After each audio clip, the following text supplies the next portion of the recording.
சென்னை மாநகராட்சி 192வது வார்டு மண்டலம் 15க்கு உட்பட்ட நீலாங்கரை நடுநிலைப் பள்ளியில் நாடாளுமன்ற உறுப்பினர் மேம்பாட்டு நிதியில் இருந்து கூடுதல் வகுப்பறைகள் கட்டிடம் கட்டும் பணிக்கு அடிக்கல் நாட்டு விழா நடைபெற்றது.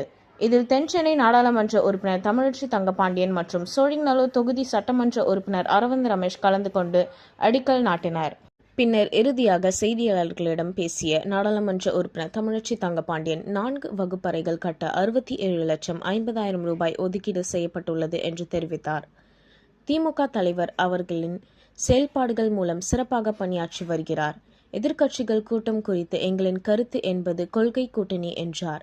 பாஜக கட்சியை சேர்ந்த பல அமைச்சர்கள் மீதும் வழக்குகள் நிலுவையில் உள்ளது. அவர்களை எல்லாம் அந்த மாநில ஆளுநர்கள் தகுதி நீக்கம் செய்யவில்லை. பாஜக அல்லாத மாநிலங்கள் அந்த அரசுக்கு எதிராக சிபிஐ, அமலாக்கத்துறை போன்றவற்றை பயன்படுவது அரசியல் யுக்தியாக செய்து வருகின்றனர் என்றார்.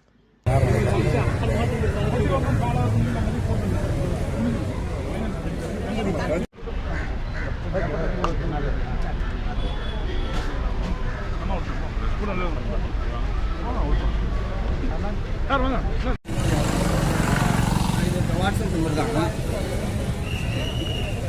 ஓகே.